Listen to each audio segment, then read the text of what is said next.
we've been sitting for over 2 hours. So can we stand up and shake around, you know? Hands up. And even you can walk at the front, please. Come forward, you know? Yeah, that's it. Shake, shake, shake. All right.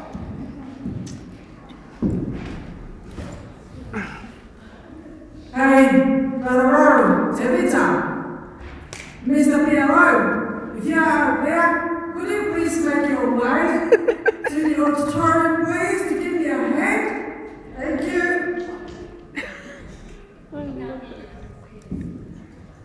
I would like to acknowledge the traditional custodial owner of the land that we meet on. I would like to pay my respect to the past, present, and future elders. So talofa, taroflava.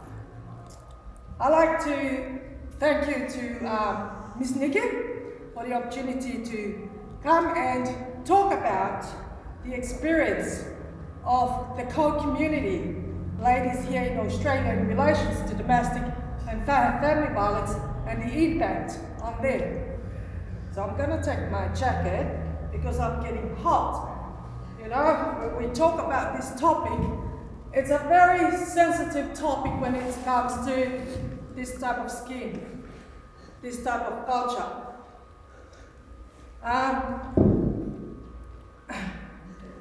I am a survivor of a domestic and family violence over almost 2 decades now.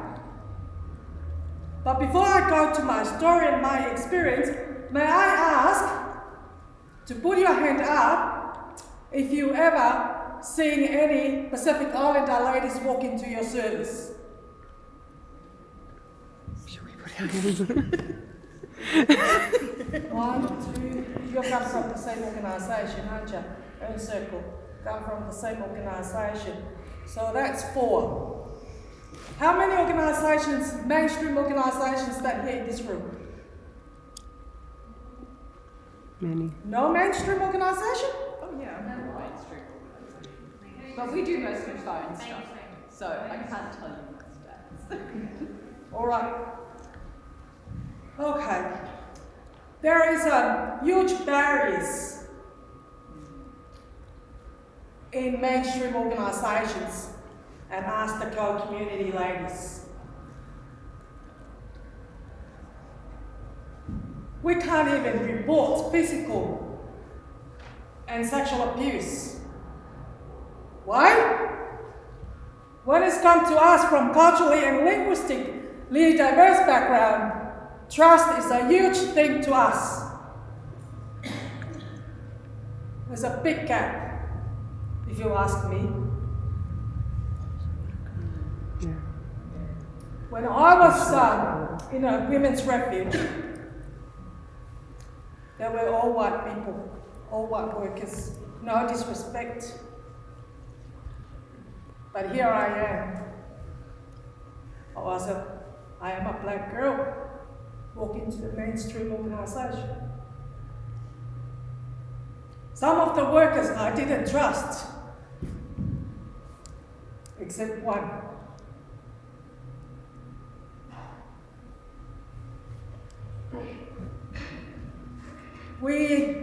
There is a lack of support networks for us, women from the co-community. Extended family, which make us isolated. Lack of knowledge, understanding of the Australian law. We heard all about it. I met a lady from the co-community. She doesn't have any family here in Australia. And all she wants is to leave her children behind with her husband and go back where she has family. And when we talk about the law here, there was another lady that went to the courts and saw a duty lawyer 4 times. But guess what?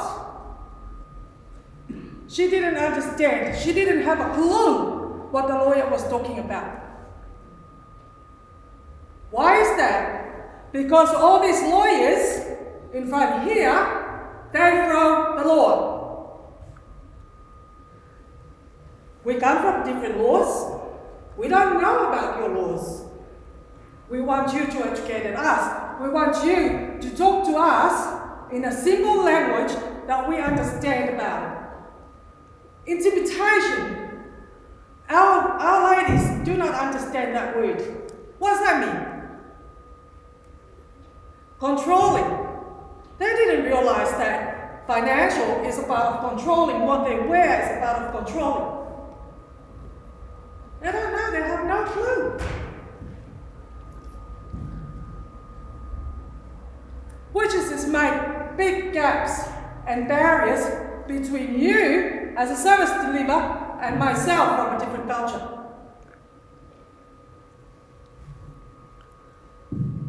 Some of us, we are here in Australia because we married to some Australian fellas.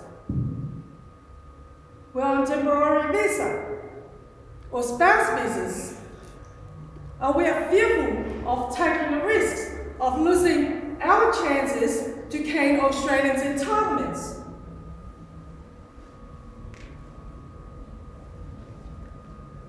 Or even get permanent residency here in this country.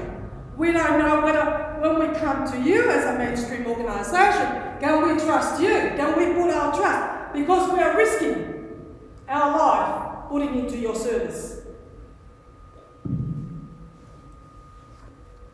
I met or had a meeting with one of a service. I know that service for a very, very long time because I've been around for a very long time. Said to me, Jasana, all the years that we've been here, not one Pacific Islander lady walked into their door. Not one. Not even a Samoa, not even a Maori, not even a Fijian, not even a Tongan, you name it. Why is that? Because the organisation is all white ladies. Again, I'm sorry. You know, I might sound prejudiced, but let us be real about it. Let us be real about it, because it is the issue. It's a big issue that we are facing every day. I know another lady, I met another culturally lady that went to another legal service in this region with a Bible about this week about legal documentation. Did they help her? No, they didn't. They didn't. Why is that? Because they think that we know how to fill your paperwork. They think that we know how to write affidavits.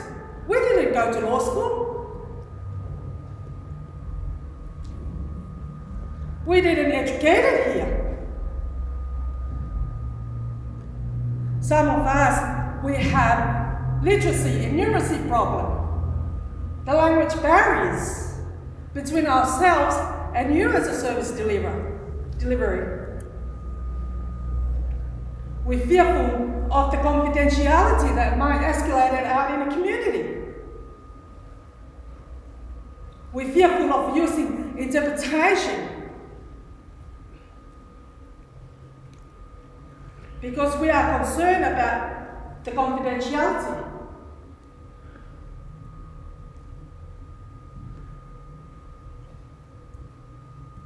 I promise you, I won't keep you long because I think we're all hungry. So, back in the good old days, almost 2 decades, no, it's almost a decade now, I work at the Redcliffe Neighbourhood Centre as a Pacific Islander worker. Some of you might have heard that organisation when it was up and running. So sadly, closing doors, not a fault of the organisation, but fault of politicians that are involved with the organisation. When I first employed by that organisation, they told me the same story. Where do people go for help? We never see any someone walk into the room. But let me tell you this, it's 5% Samoan language that speak in this region, which is the highest number. It's the highest spoken language at home in the Moreton Bay region. That goes hand in hand with one of the Asians language in that category of 5%. So we're not talking here a very small amount of percentage. So when the RICA program that I worked for employed Indigenous and myself as a Pacific Islander worker, then the organisation says, oh look, they're coming, where did they hide? You know?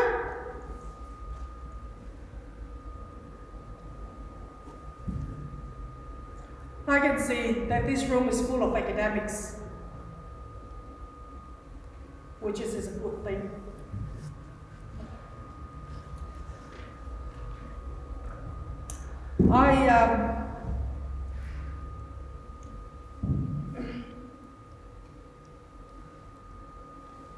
Religious belief in relation to divorce is another big impact on us, culturally women, because we abide by our religious belief. We don't want to leave our spouse. Even though they put us down, hit us, but we still abide by them because that's what the Bible says. Unfortunately, when God created Eve, He puts the rib, He pulled out the rib close to the heart of Adam. Not the hand, where He can physically abuse her, not the mouth, where He can verbally abuse her, not even the foot. It's the rib that close to the heart of the mankind. It means that they need to treasure us.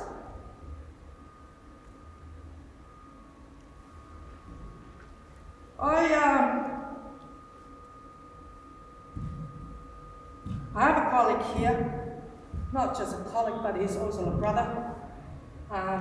He works a lot with Islanders families in the region, and he involved heavily with Islanders families in the region in relation to domestic violence. So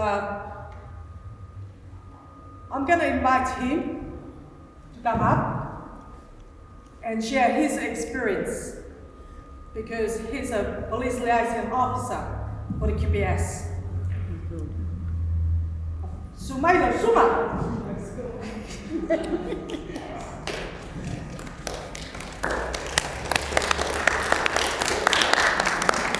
He thought he was getting out of it. Right.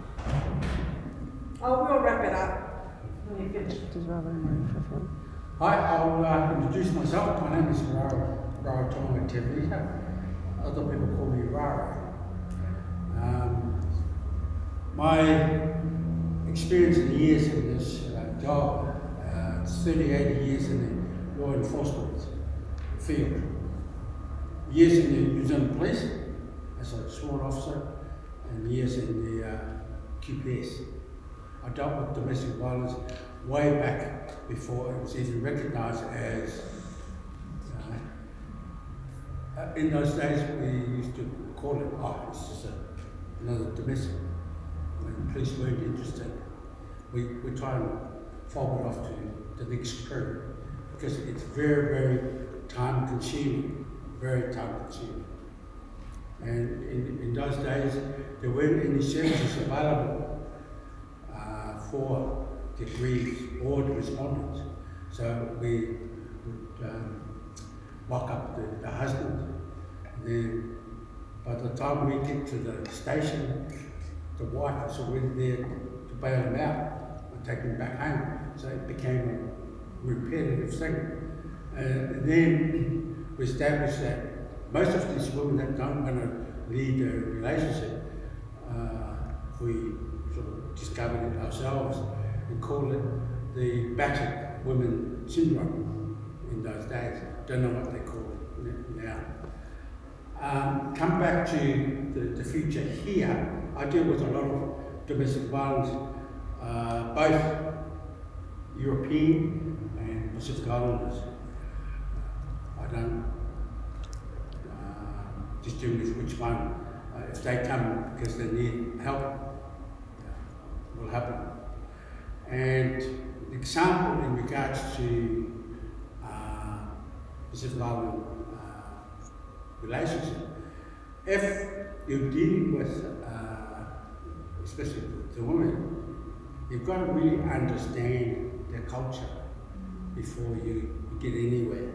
They'll say, yep, because they just want to get it over and done with. Doesn't matter what the consequences are. So you've really got to dig into the history before you can get anywhere and probably offer the help that they so need.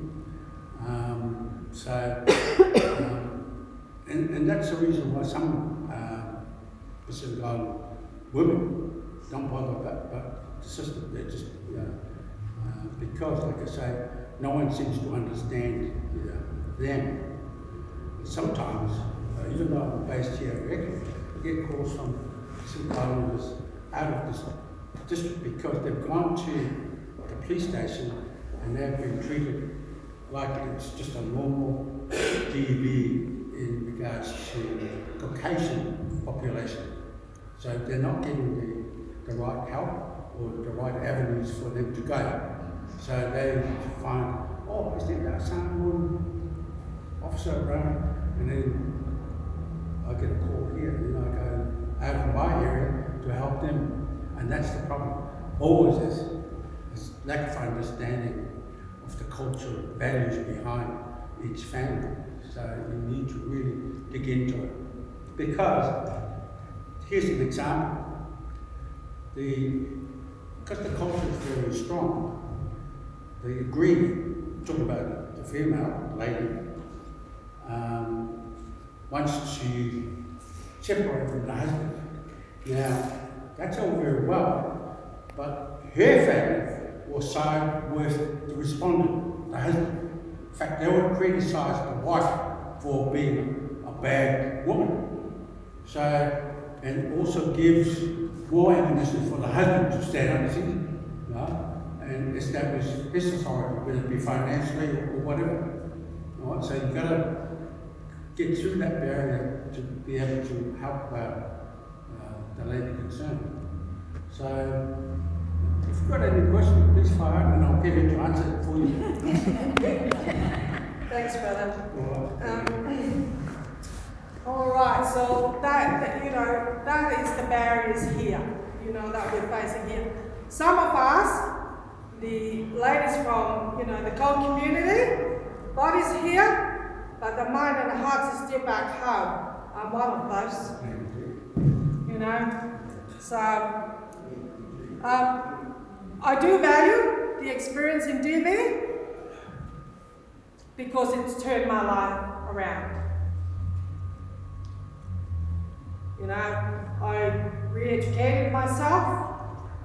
I went back to TAFE and studied, and I now study at university level.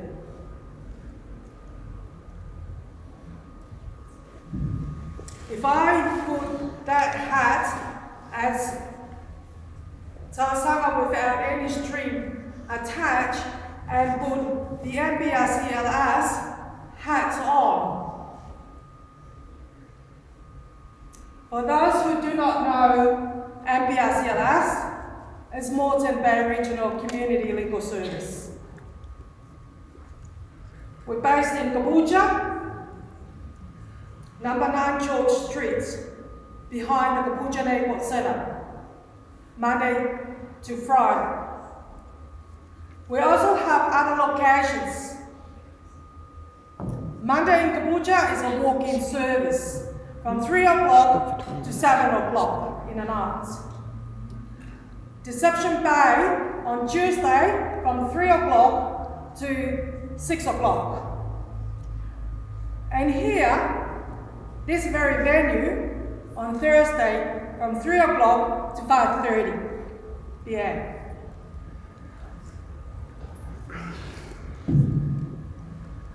Thanks, brother. Sadly enough, the organisation has come to an end on the 30th of June.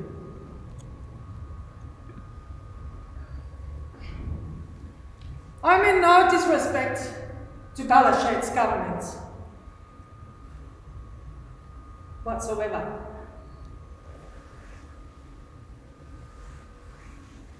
But the issue is, putting money to pick up community legal service is not going to solve the issue of TV. No, it won't. Why is that? Because it's a generational thing. It will never end, as much as we campaign about it, but it will never end. We've been warned a long time. We're here in this church. The Bible speaks very clearly about it, what's going on. When I was a kid in my parents' generations, I never seen one man in my village physically abuse his wife, nor verbally abuse her. My generations today, different story. Big issue nowadays. In my community, and a lot of them, they don't talk about it.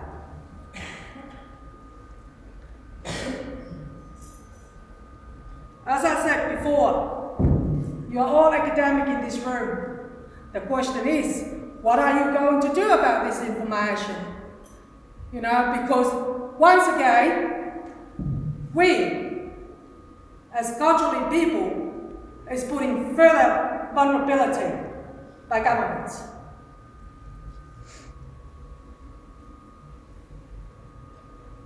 When I employed by the legal service, the service starts seeing them coming back.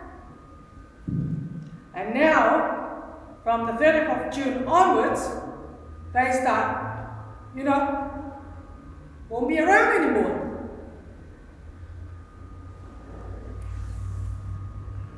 You have every opportunity to do something. Our e-petition is with is at the member for Murray Field at the moment to complete the form. So once that has come back to us, I'm going to share the link. Okay? Once again, thank you very much, Nikki. I think it's time for lunch.